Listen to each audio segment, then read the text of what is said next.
J'ai eu des accusations dans ma vie totalement fausses qui ont battu, qui ont eu des vues sur Internet. Et Dieu m'a dit, tais-toi, n'en parle pas, ne réponds pas, laisse ça. Oh, mais je dois corriger, dire la vérité. Non, tu laisses. Moi, je veux que tu laisses et je te justifierai. Et je me suis tu et c'est passé. Mais il y a d'autres accusations. Dieu te dit, lève-toi, dis la vérité, que voici la vérité, c'est ça, c'est ça. Mais ne soyez pas toujours en mode, je me tais. Alléluia. Et je suis en train de venir pour qu'on traite un sérieux problème dans l'église d'Afrique et en Afrique sur base d'une mauvaise interprétation de ceci. Quel est ce verset qui nous crée des problèmes à ce sujet? C'est Exode 14, verset 14. L'Éternel combattra pour vous et vous gardez le silence. Un verset mal interprété. Lorsque nous lisons Exode 14, verset 14, et tu ne lis pas en haut et en bas, tu n'auras pas la totalité de la pensée de Dieu. C'est pourquoi la Bible, on ne la lit pas verset par verset, mais chapitre par chapitre.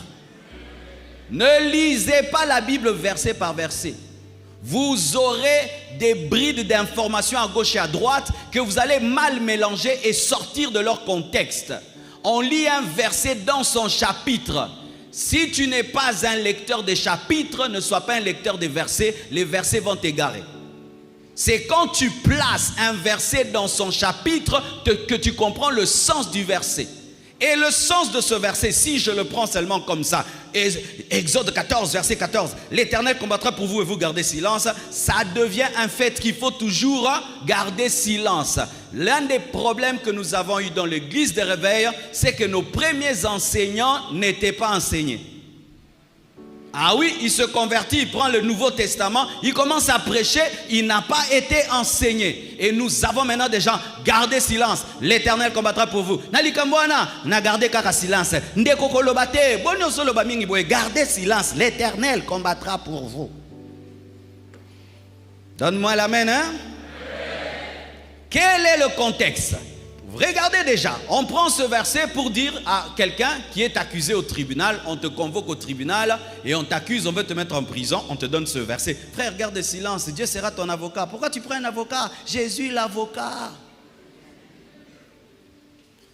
On t'accuse, oh tu as violé la fille là. Et non, tu commences à te justifier. Frère, arrête de te justifier. Si tu ne l'as pas violé, le Seigneur va te justifier. Frère, tu iras en prison. Si tu peux donner des preuves, frère, et dire à telle heure où cette fille dit ça, moi j'étais à telle heure avec tel, il peut le prouver, prouve-le.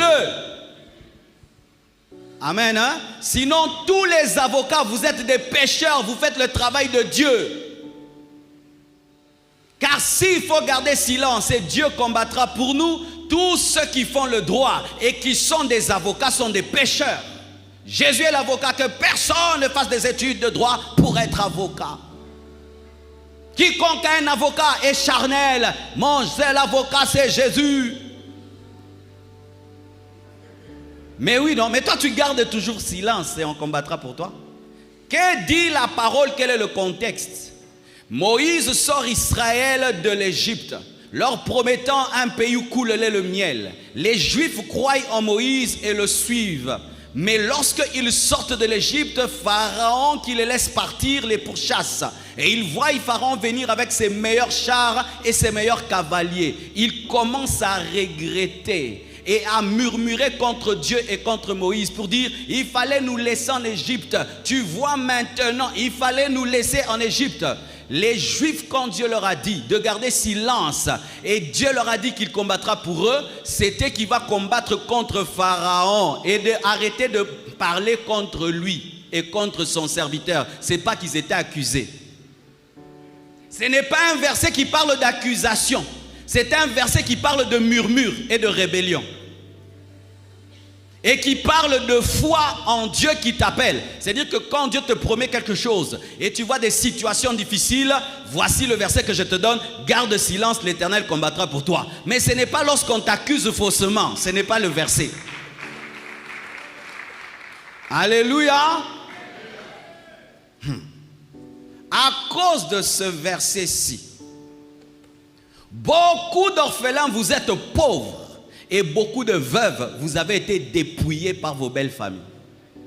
Écoutez-moi, chers frères, chères sœurs. Il y a le droit. Et quand la Bible dit, ce que vous lierez sur la terre sera lié au ciel. Quand le droit dit que quand un homme meurt, la belle famille n'aura que le 1/8. Donne que 1/8. Tout le reste, c'est pour tes enfants et pour toi. Si tu laisses partir, c'est toi le pécheur et la pécheresse qui laisse des voleurs te voler en voyant. Je demande à toutes les veuves de se rebeller contre les oncles et les belles familles. Je demande à tous les orphelins de se rebeller contre leurs oncles et leurs tantes qui prennent tout. Donnez-moi l'amen. Pourquoi on vous dépouille? On vous dépouille pour deux choses. 1, ce verset mal compris. 2, la peur de la sorcellerie. Vous devez arrêter d'avoir peur de la sorcellerie. Vous devez arrêter d'obéir à la coutume aveuglement. Quand un homme meurt, sa femme est maltraitée. Quand une femme meurt, son mari ne pleure jamais assis. Maman, moi je t'interdis de t'asseoir 40 jours par terre. Pourquoi tu vas t'asseoir par terre? Ton mari meurt, toi tu dormais sur un beau matelas, tu vas dormir par terre. Et vous vous obéissez comme ça. Quelqu'un qui est habitué à dormir par terre te fait dormir par terre. Toi tu as mal aux côtes, elle n'a pas mal aux côtes parce que c'est son travail de dormir dans des deuils par terre. Donnez-moi la main, hein? Si l'église ne change pas, la société, nous prêchons mal. C'est l'une des causes de la pauvreté africaine. Un homme travaille toute sa vie. Mettons, il gagne $1 million et il laisse ça à ses enfants. Pour que ses enfants ne commencent pas à zéro. Pour qu'eux soient plus riches. Mais il meurt, on prend les $1 million là, on divise ça par 100 personnes, tout le village, et on recommence toujours à zéro, à zéro, à zéro. Pourquoi? À cause des orphelins peureux et des veuves peureuses. Si vous ne vous réveillez pas, vos parents travaillent pour rien. Si vous ne vous réveillez pas, vous travaillez pour rien. Tout ce que vous faites là, c'est un paresseux du village qui viendra prendre ça. Ou vous êtes des chrétiens ou vous n'êtes pas des chrétiens. Si tu es chrétien et tu as peur de la sorcellerie, alors tu n'es pas chrétien. Tu as peur de la sorcellerie, tu as peur qu'on te mange. Eh, prenez, je ne veux pas que me mange. Ne donne pas. Et d'ailleurs, beaucoup ne sont pas des sorciers. Ils ont seulement des visages abîmés par la souffrance et ils font peur. Parce que vous devez savoir qu'en Afrique, que certains ont comme travail attendre la mort des autres. Attendre seulement la mort des autres. Il attend la mort de son frère. Moi, pendant que je travaille dur là, je ne travaille pas pour Louison. Je ne travaille pas pour Olivier. Et Louison ne travaille pas pour moi. Olivier ne travaille pas pour moi. Tout ce que moi je gagne, c'est pour ma femme et pour mes enfants.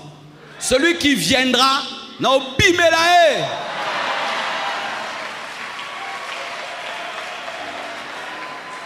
Alors, c'est la paresse, hein? Ton frère est en train de travailler dur, tu attends sa mort, et puis tu prends les voitures et les maisons. Maudit que tu es. La Bible dit que Dieu est le défenseur des veuves. Maman, n'ayez pas peur des sorciers. Tu as un défenseur, Jésus de Nazareth. Je parle à toutes les veuves. Vous devez aller traduire en justice vos belles familles pour récupérer les maisons qu'on a prises. Vous devez savoir ça. Hey.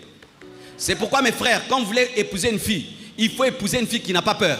Sinon tu vas travailler pour rien. Et tu meurs là, tu laisses une zololola qui va seulement pleurer pendant qu'elle pleure. Hey, des choses vraiment qui se passent au Congo. Quelqu'un meurt et puis on vient. Hey, pourquoi vous avez peur facilement comme ça, hein? Quelqu'un vient, donne-nous la clé de la chambre. Et tu donnes la clé de ta chambre. Où sont les documents? Et tu montres. Si tu ne montres pas, ils vont te faire quoi? Si tu ne donnes pas la clé, ils vont te faire quoi? Tu as peur de la sorcellerie?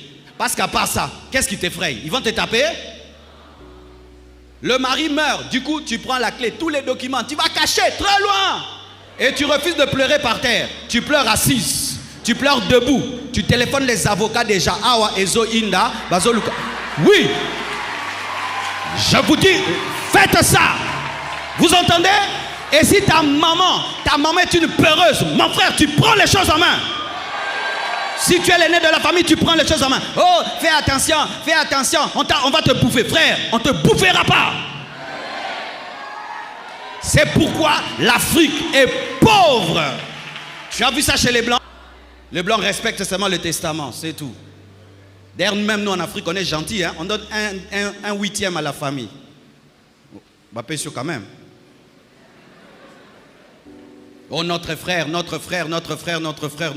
Oh, mon frère Olivier, il se bat et il devient un grand homme. Moi, je veux venir là, je dérange sa femme. Non. Et c'est l'une des choses pour laquelle moi, j'honore mon père.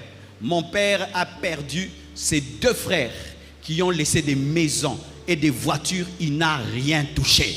Ça, c'est parmi les choses qui m'amènent à respecter mon père. Il vient de perdre l'un de ses frères dernièrement. Il a laissé des maisons et tout. Il n'a pas touché. Il est venu, il a aidé, distribué comme ça. Faites ceci, gérez comme ça, achetez une maison. Faites cela. Il les aide et puis il rentre. C'est ça l'honneur. C'est ça l'honneur. Que tu es là, ton frère meurt et puis maintenant tu as des maisons. Tu as des maisons et tu as des voitures à Liwa. Tu n'as pas honte. Pendant que toi tu conduis cette voiture, la veuve est à pied. Tu dors dans une maison, la veuve dort dehors. Et certains, vous êtes ici, vous avez fait ça. Allez rendre. Rendez les biens des orphelins. Rendez les biens des veuves. Maman veuve, si on ne te rend pas ça, prends un avocat, traduis-le en justice. Tu vas gagner le procès. Tu vas gagner le procès. C'est ça. Les chrétiens africains, malgré qu'ils sont chrétiens, ils sont attachés à la coutume. Et au verset biblique mal interprété.